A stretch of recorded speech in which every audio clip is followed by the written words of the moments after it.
এই পানিবাহিত রোগগুলোকে যদি প্রতিরোধ করতে চাই সেক্ষেত্রে আমাদের করণীয় কি হবে? পানিবাহিত রোগ বলতে আমরা প্রধানত যেটা বুঝি সেটা হচ্ছে ডায়রিয়া। এই সময়টায় ডায়রিয়ার প্রকোপ বৃদ্ধি পায়। আরেকটা খুব সাধারণ কমন রোগ আমাদের ঘরে ঘরে হয়, সেটা হচ্ছে টাইফয়েড বা টাইফয়েড ফিভার। তো এই দুটো রোগ সম্বন্ধে আমাদেরকে একটু সচেতন হতে হবে। সচেতনতা, ডায়রিয়া রোগের জন্য অধিকাংশ ক্ষেত্রে দেখা যায় যে এগুলো নন ইনভেসিভ ডায়রিয়া আমরা বলি, যে দেখা যায় ভাইরাস জনিত কারণে ডায়রিয়া হয়। তো এই ডায়রিয়াগুলো কিন্তু শুধুমাত্র পানি শূন্যতাটাকে যদি আমরা ম্যানেজ করতে পারি, আমরা যদি পানি শূন্যতাকে ঠিকমতো চিকিৎসা করতে পারি, তাইলে ভালো হয়ে যায়। এখানে অপ্রয়োজনীয় কোনো ঔষধ, অ্যান্টিবায়োটিকের প্রয়োজন পড়ে না।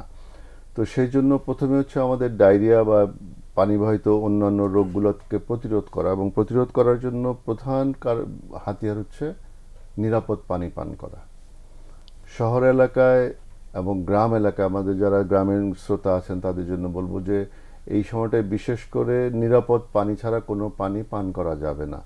শহরে আমাদের যেই পানিগুলো সাপ্লাই ওয়াটার যেগুলো ট্যাপে আসে সবগুলো নিরাপদ নাও হতে পারে। অতএব গ্রামে শহরে সব জায়গায় যারা সাপ্লাই পানি কিংবা টিউবওয়েলের পানি খান তাদেরকে পানিগুলো ফুটিয়ে পান করতে হবে। আর যারা ফিল্টার ব্যবহার করতে পারেন, আজকাল ভালো ফিল্টার পাওয়া যায়, ফিল্টারে ব্যবহার করা পানীয় ব্যবহার করতে পারবেন। তবে মূল কথা হচ্ছে যে নিরাপদ পানীয়টা পান করতে হবে।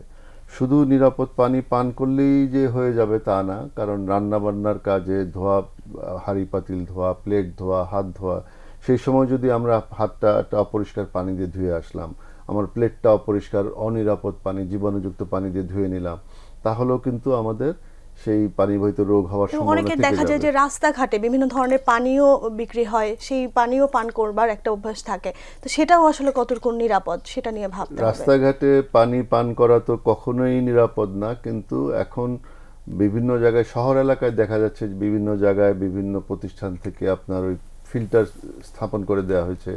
তারপরে কিছু কিছু শরবত বিক্রেতা তারা আপনার ওই যে ফিল্টার্ড পানির বোতলজাত পানি ব্যবহার করছে, কিন্তু কথা হচ্ছে তারা প্রকৃত অর্থেই ফিল্টার্ড পানি বা বোতলজাত পানিটা ব্যবহার করছে নাকি শো করছে যে তার শোটা হচ্ছে বোতলটা তার শো, কিন্তু পানিটা নিরাপদ না।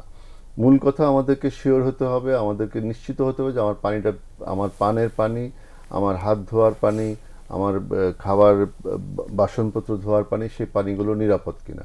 যদি আমরা নিরাপদ পানি ব্যবহার করতে পারি তাহলে আমরা কিন্তু অনেক পানিবাহিত রোগ থেকে মুক্তি পেয়ে যেতে পারি। এবং এই সময়টাতে স্যার জন্ডিস কিন্তু বেড়ে যায়। জন্ডিস ওই সময়টা, জন্ডিসের আপনার আমাদের ভাইরাল হেপাটাইটিস বলে, সাধারণ জন্ডিসটাকে আমরা বলি ভাইরাল হেপাটাইটিস, বিভিন্ন ধরনের জন্ডিস থাকতে পারে। তাহলে ভাইরাল হেপাটাইটিসের ভিতরে এ ভাইরাস এবং ই ভাইরাস জনিত যে জন্ডিসগুলো সেগুলো পানিবাহিত বা খাদ্যবাহিত।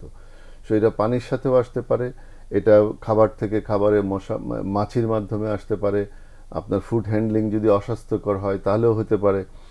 তাহলে এই জন্ডিস থেকেও আমাদের বাঁচতে হলে নিরাপদ পানি এবং নিরাপদ খাবার খেতে হবে।